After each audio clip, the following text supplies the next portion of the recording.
Welcome to my YouTube channel Beyond GDP. Today I will lecture on Make in India and Atmanirbhar Bharat real economic impact. Let us start. India says it wants to become the manufacturing hub of the world, but behind the slogans and Make in India and Atmanirbhar Bharat, what is the real economic impact? Are we actually producing more, creating more jobs, becoming globally competitive? Today on Beyond GDP, we dive deep into the data, case studies, and structured realities of India's manufacturing revolution. In this policy, industrial policy, Make in India plus Atmanirbhar Bharat, PDI, foreign direct investment firms, PLI schemes, production linked intensive scheme, infrastructure push, tariff and trade policy. Let us dive into Make in India, launched in 2014, set the goal of transforming India into a global manufacturing hub.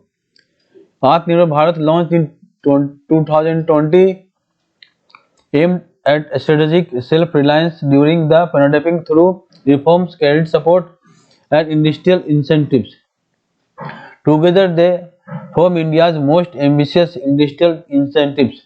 Together, they form India's most ambitious industrial policy in decades, driven by incentives, tariff reforms, ease of doing business, and a massive infrastructure push.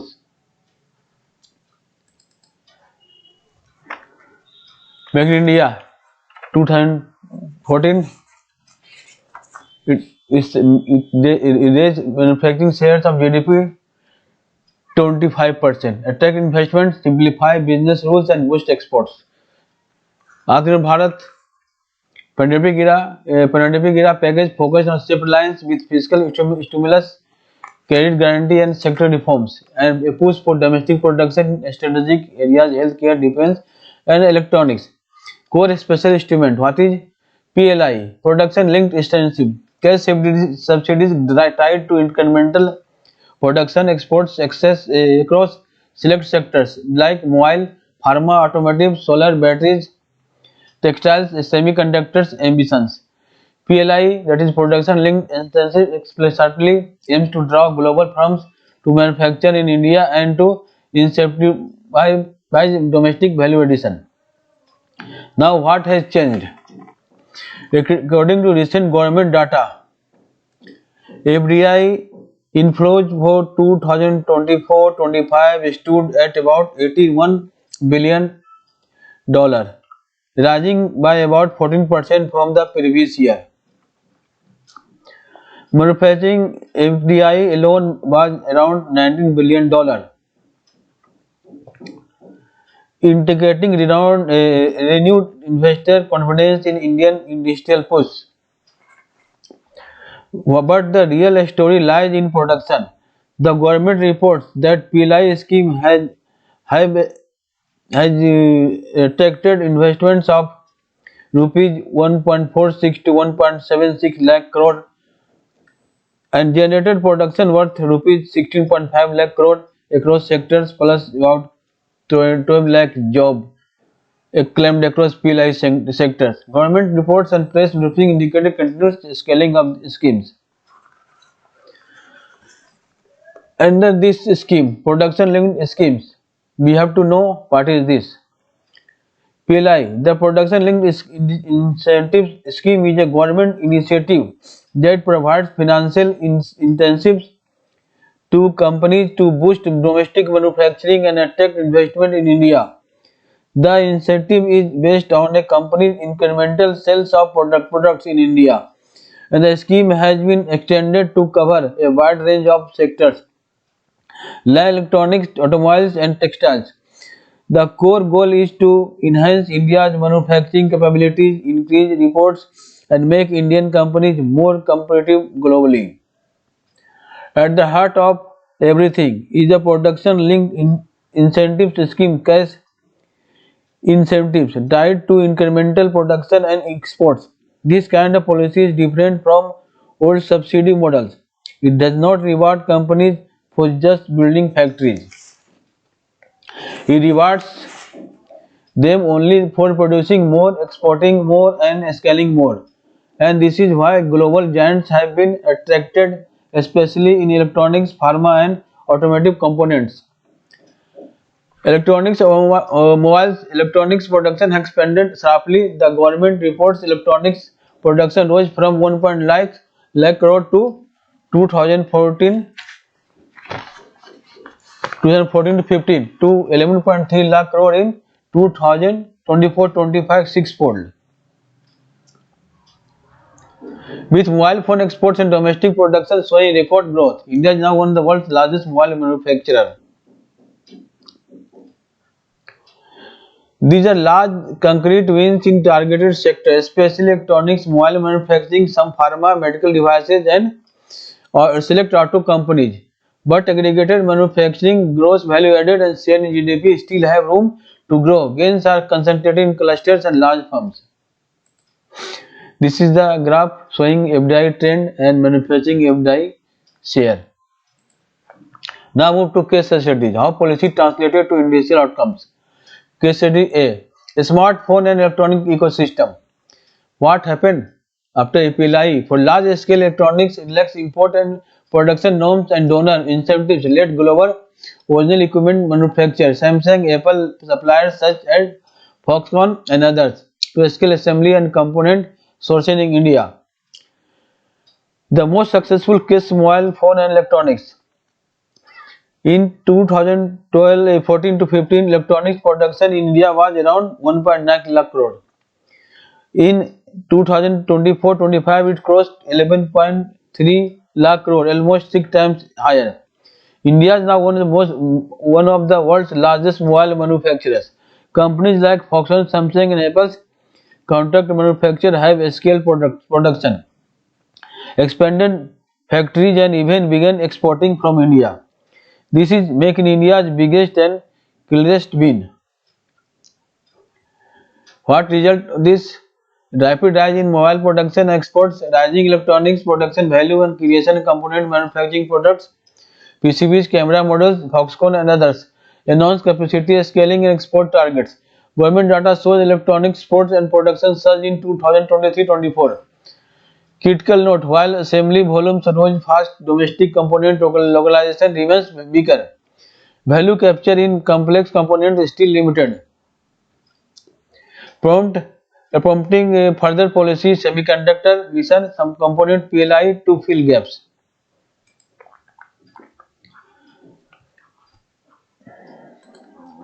However, there is a catch. A large part of this growth is final assembly, while high value components, semiconductors, display models, advanced chips are still important.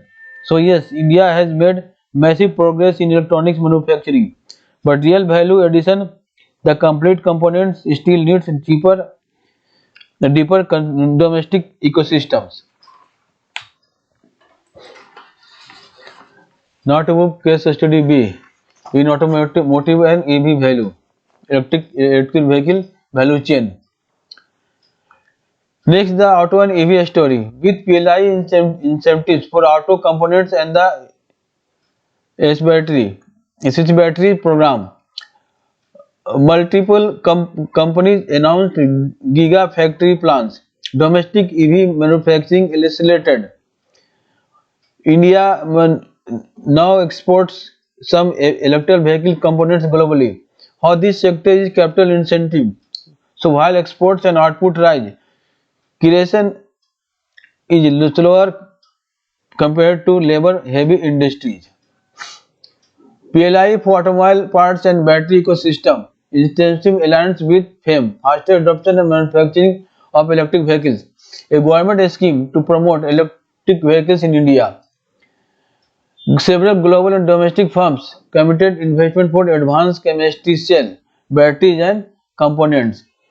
As a result of this investment announced, nation local batteries value chain forming and domestic OEMs entering global supply chains, short-term capital incentives, investment, medium-term potential to cut imports and support electrical vehicle exports. Now move to Case study C in pharmaceutical and medical devices. India's pharma sector has grown stronger, especially after COVID. PLI has increased. API, raw ingredient diversification, large domestic production of vaccines, generic drugs and medical devices. But India is still dependent on imports for advanced APIs and specialized chemicals. Progress is clear but the journey is incomplete. What result?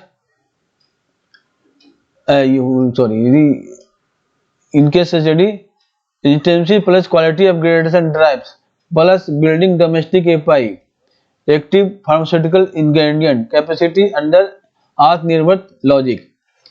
The result is India strengthened its pharma manufacturing base, increased API and vaccine production capacity, useful in pending resilience and raised exports in select sub-segments. But full import substitution in advance API remain unfinished.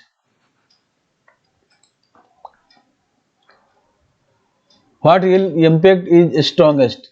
Capital attraction export clear wins. Rising FDI recorded increase in production and exports in electronics, mobile phone, some chemicals and pharma sectors. Employment is also generated due to PLI sectors claim to have created hundreds of thousands to over a million jobs, direct and indirect, across sectors. Government tallies point to 12 lakh jobs across PLI schemes by early 2025, meaningful but small relative to India's labor market. So where has Make in India truly succeeded? FDI attraction. Global investors recognize India's market potential. Manufacturing FDI rising. Exports up. Electronics exports, pharma exports, select auto components all showing double-digit growth. Job creation. Selective but real. Around 12 lakh jobs across PLI sectors. Strong but not transformational for India's labor market. Global positioning. India is now seen as a major alternative to China in certain supply chain. Value chain localization mix. Assembly and mid-level manufacturing have improved rapidly. High technology component ecosystem, semiconductor, advanced electronics are still nascent and require further policy skills and capex. Where we are still struggling, their limitation and critical challenges.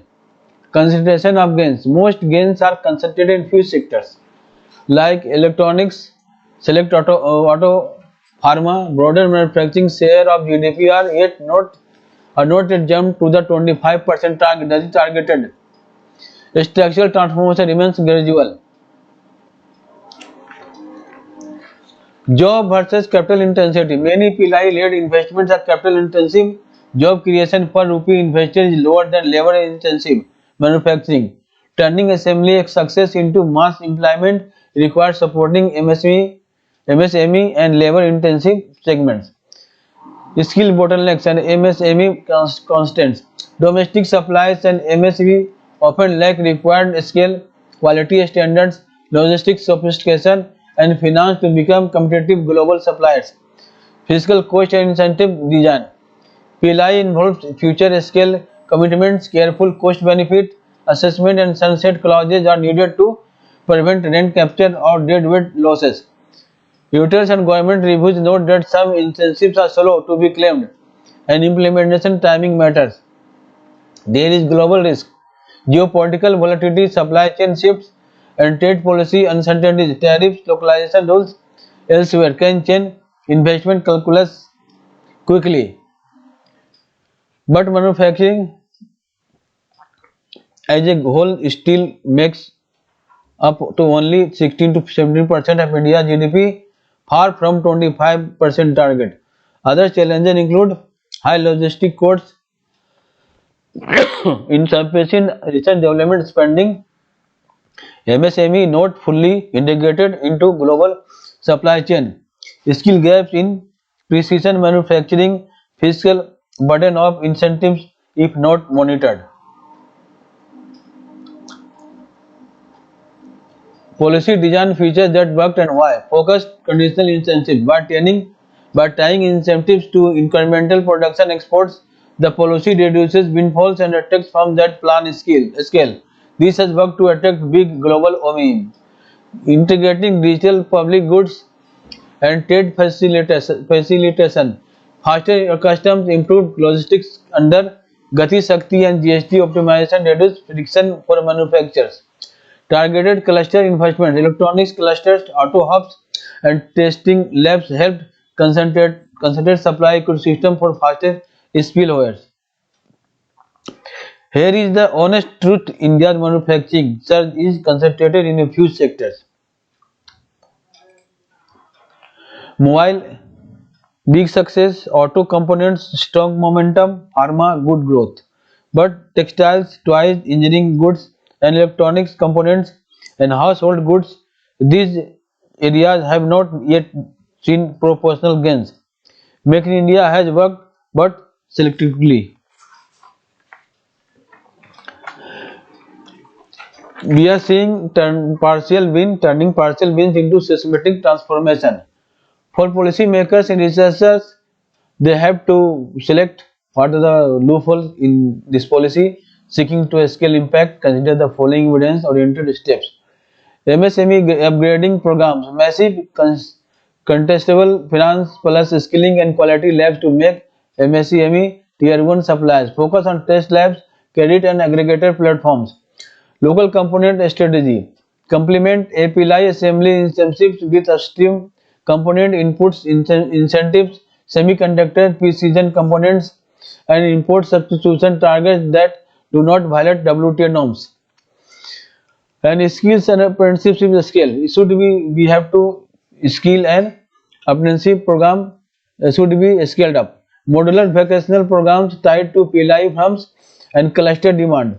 Base subsidies or tax intensive incentives for on-the-job training. Sunset clauses and performance audits. Regular independent evaluation of PLI and other incentives to cut debt weight and ensure fiscal efficiency. Means, so what must India do to turn selective wins into broad-based manufacturing success? Upgrade MSME, finance technology, quality standards, and supplier integration programs. Build component ecosystem, especially in electronics, semiconductors, advanced materials. Skill India 2.0. Apprenticeships, cluster-based vocational programs, and in factory training. Smarter incentives, performance audits of PLI, sunset clauses, and sector-specific fine-tuning. Green manufacturing push links incentives to energy efficiency and low carbon process. CO2 energy performance linked incentives to avoid lock-in to high carbon process. Trade diplomacy, use trade agreements and exports roadmaps to secure predictable market access for PLI-enabled exports. Now, what is the research direction for in this regard? For scholars, empirical work can be highly helpful, impactful. Here are precise research questions. Casual impact of PLI on export growth. Using difference in differences across eligible versus non-eligible firms. Sectors, what is the marginal export uplift per 1 crore incentives? Employment elasticity of PLI investments, how many direct plus indirect jobs are created per rupees 1 crore across sectors, and how does this compare with labor incentives policy alternatives? MSME spillovers. Do PLI anchor firms generate productivity spillovers to approximate MSME? Use firm level surveys and survey chain tracing. Sustainability trade-offs. Measure carbon intensity of PLI driven manufacturing versus trade-based carbon leakage. Long-term productivity. Do PLI and Make in India investment lead to higher TFP growth in manufacturing or merely raise scale? Now, in concluding, this was the for researchers and scholars who can do best in this regard, doing research in this sector to improve the to improve the performance of this sector. Now, in concluding, balanced verdict: Make in India, Atmanirbhar Bharat delivered measurable localized industrialization and a stronger manufacturing narrative. High electronics production, more FDI into manufacturing, reputable export successes, mobile phones, electronics, and visible investments into electrical vehicle, battery, and value chains. Yet the macro transformation is partial. Manufacturing share of GDP needs broader diffusion, a stronger MSME linkages, and more employment intensity to translate these wins into mass prosperity. Policy adjustment, MSME upgrading, component localization, skills gain conditionality, and independent program evaluations can raise the probability that current gains become structural. These programs have moved the needle, especially in targeted value chains, but converting headlines investment into broad-based, high employment, high productivity manufacturing will require sustained focus on supply chains, skills, and fiscal efficiency. So, what is the verdict? Make in India and Atmanirbhar Bharat have delivered higher FDI, a stronger export, rapid electronics manufacturing growth, strategic autonomy in key sectors. But the transformation is still in progress. To become a true global manufacturing power, South India needs deeper supply chains, stronger MSME, and world-class skills. Make in India is not a miracle, but it is meaningful move in the right direction.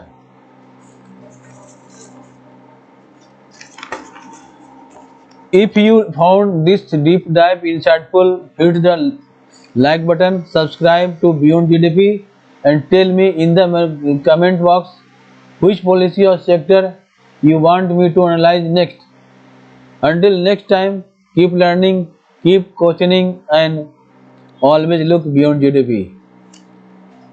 Please subscribe and like my YouTube channel Beyond GDP and share this video, and also press bell button so that my uploading video can reach to you as soon as possible.